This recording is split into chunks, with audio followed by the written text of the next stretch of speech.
Salut les agilistes, j'espère que vous allez bien, que vous profitez tout autant que moi des formidables conférences qu'il y a eu en ce beau jeudi. Je voulais remercier Agile en ligne pour cette première session et m'avoir donné l'occasion d'y contribuer. Pour ma part, aujourd'hui, je vais vous parler de la stratégie du choc pour une transfo agile. Alors qu'est-ce que c'est que la stratégie du choc? Pourquoi est-ce qu'on peut faire une comparaison avec certaines transfos agiles? Bah ça tombe bien, on a une vingtaine de minutes pour en parler.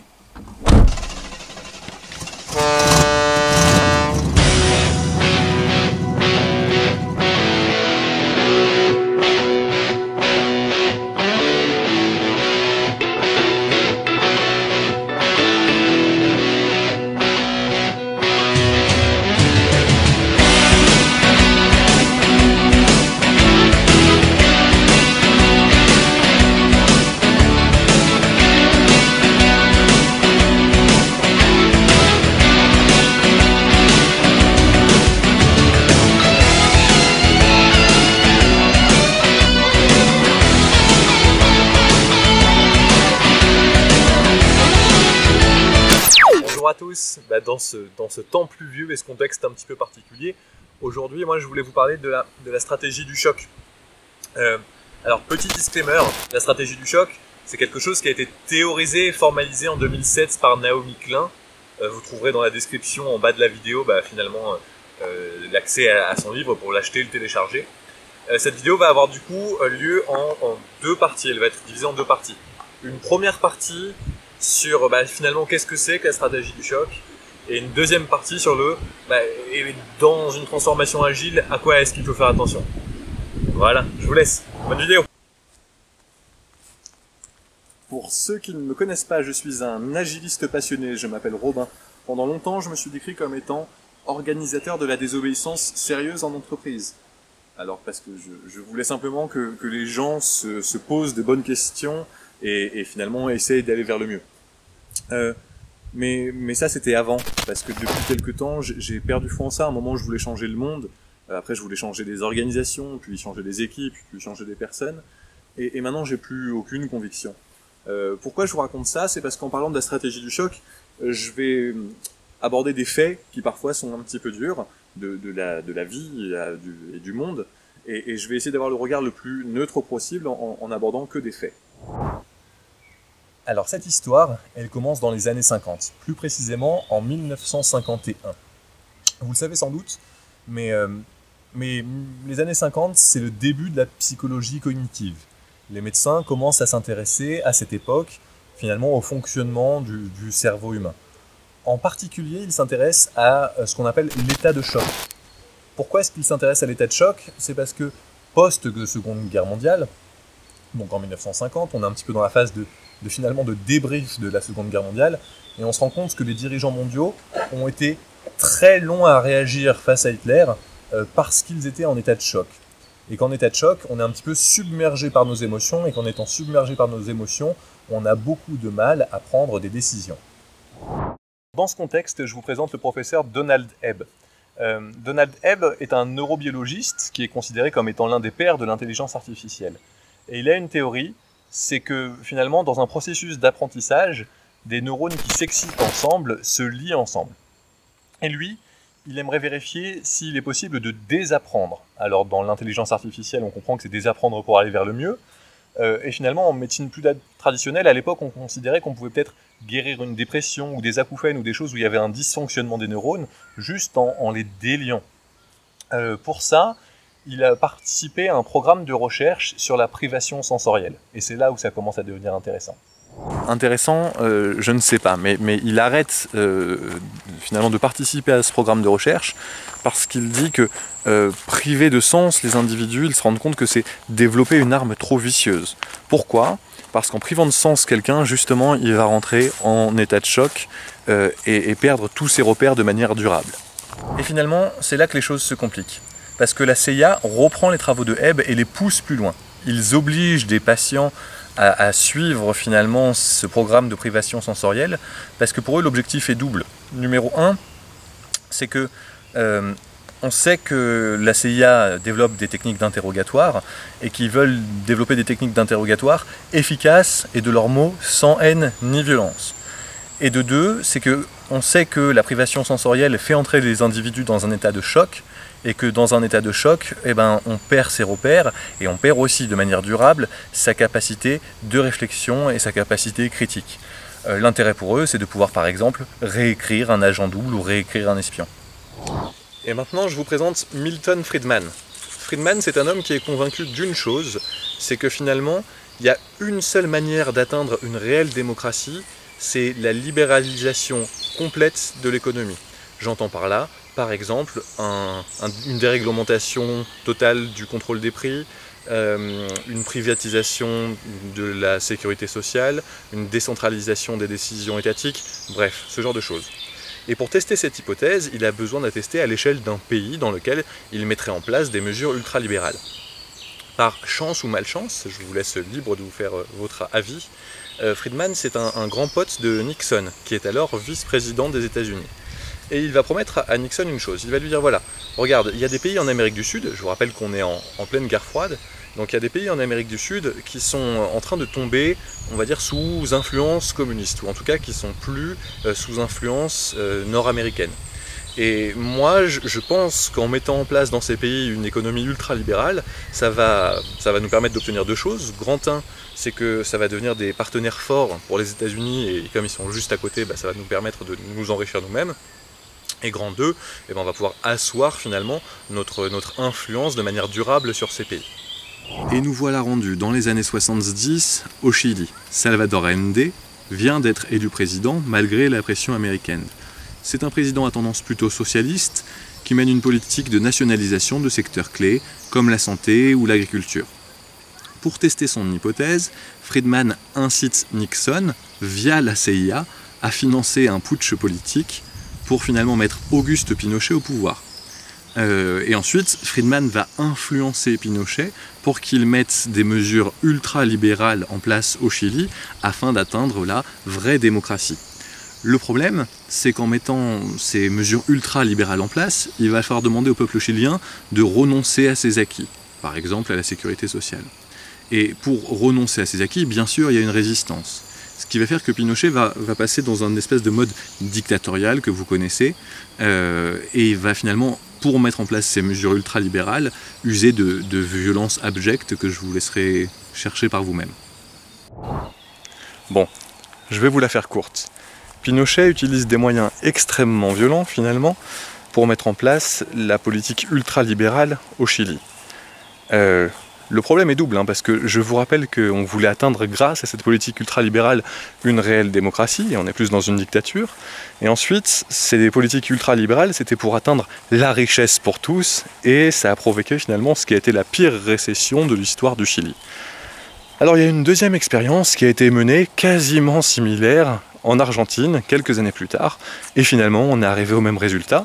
La mécanique est simple, on essaie de pousser une politique ultralibérale plus ou moins financé par un putsch, enfin financé par les Américains via un putsch. Pour mettre en place ces mesures ultralibérales, il faut renoncer aux acquis des citoyens qui le refusent, qui se battent. Du coup, on tombe dans une espèce de dictature et finalement, on prive les gens de leur liberté. Et puis le deuxième effet, c'est que l'économie s'écroule et que le pays rentre en récession. Du coup, échec coup sur coup de la politique de Friedman et de son hypothèse au Chili et en Argentine. Alors, sans refaire l'histoire, parce qu'on pourrait parler de Reagan ou de Thatcher, qui ont aussi été influencés par Friedman et qui ont aussi utilisé la stratégie du choc. Il y a une dernière chose dont je voulais parler avant d'évoquer la stratégie du choc dans une transformation agile.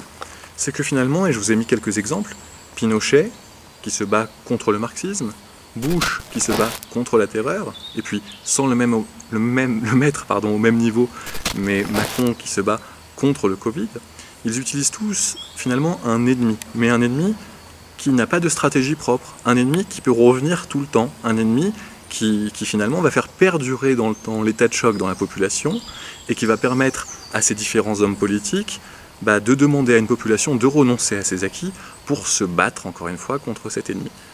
La stratégie du choc, ça peut, comme on est en perte de repère, nous faire accepter plein de choses qu'on n'aurait pas acceptées sans ça.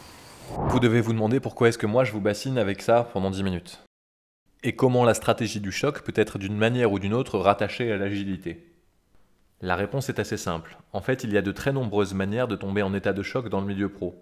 Que ça soit une réorganisation d'équipe, une coupe dans un budget, des démissions, un environnement de production qui tombe, une pandémie, pour parler de ce qui nous arrive en ce moment. Et en fait, l'état de choc, il faut être vigilant, et il y a certains frameworks agiles qui jouent justement avec cet état de choc. Sans lui tomber dessus à bras raccourcis, parce que je suis SPC, by the way, et c'est vraiment juste pour le prendre pour l'exemple, mais le framework SAFe joue complètement avec cet état de choc. Vous trouverez, en parcourant la documentation, que l'un des cas d'implémentation de SAFe le plus simple, c'est qu'on a justement burning platform, une plateforme qui brûle, une production qui tombe, ou en tout cas une grosse dette technique. Enfin, il y a mille manières de décrire ce que c'est qu'une burning platform. Et vous avez la citation en anglais, mais effectivement on dit que les résistants au changement vont être écrasés par la vague d'énergie finalement de ceux des agents du changement. Et ça m'interroge vraiment. Ça m'interroge parce que si dans l'implémentation de ces nouvelles manières de travailler, ça vient du haut, top-down, et que ça ne vient pas du bas, du côté bottoms-up, que ça ne remonte pas des équipes, et qu'en plus on peut avoir un top management finalement qui souhaite un petit peu, de manière consciente ou pas, mais jouer avec cet état de choc, c'est très facile de le mettre en place. On peut dire qu'on est en guerre, par exemple, contre les anomalies, contre la dette technique, contre la concurrence, contre nous-mêmes. Le côté contre nous-mêmes, c'est par exemple, j'ai un développeur qui a fait un jour une boulette un peu grave dans son coin, et on va bloquer tous les accès à l'ensemble de toute la DSI sur certains outils. Ce qui me fait dire, et j'ose le parallélisme, que les frameworks agiles sont au monde du travail ce que le néolibéralisme est à l'économie, avec tout ce que ça sous-entend derrière et que j'ai pu vous décrire en première partie. Début 2020, j'avais lancé un sondage sur LinkedIn en demandant est-ce que vous pouvez me décrire finalement qu'est-ce que c'est que pour vous l'agilité en un seul mot.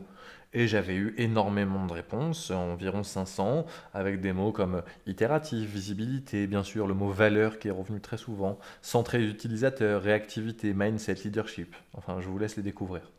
En fait, ce qui me dérange là-dedans, c'est que le mot valeur est revenu un nombre incalculable de fois, à savoir il est revenu 304 fois sur les un peu plus de 500. Donc, on remarque que finalement quand on applique bêtement les frameworks, on se concentre quasiment uniquement et exclusivement sur la production de valeur.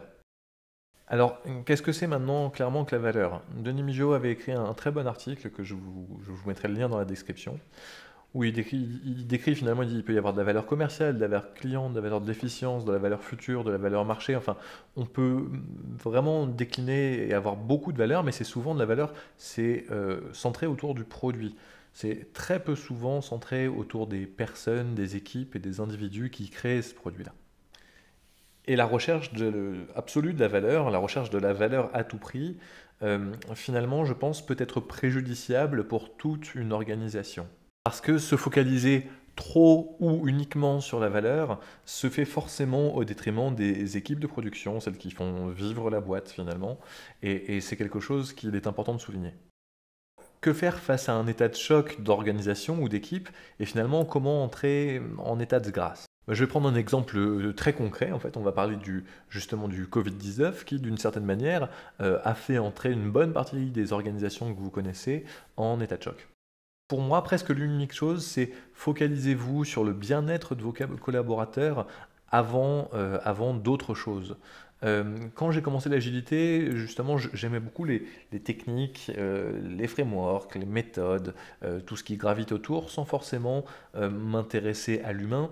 Et je pense que c'était une vraie erreur. Je trouvais que s'intéresser à l'humain, c'était finalement le monde des bisounours, et on est très loin de ça.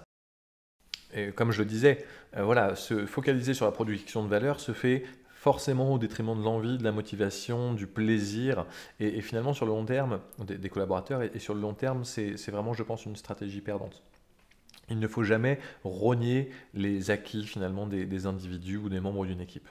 Un exemple simple de ça, c'est qu'on va tous avoir tendance, je pense, suite au Covid, à demander pourquoi pas de faire plus d'heures pour finalement rattraper un retard suite à la crise économique qui s'annonce. Mais est-ce que c'est vraiment une bonne chose de mettre en place cette pratique?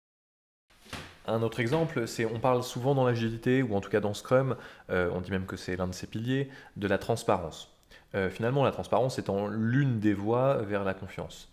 Et finalement, alors il y a plein d'exemples là-dessus, mais est-ce que la transparence est la voie obligatoire vers la confiance? Je pense que non.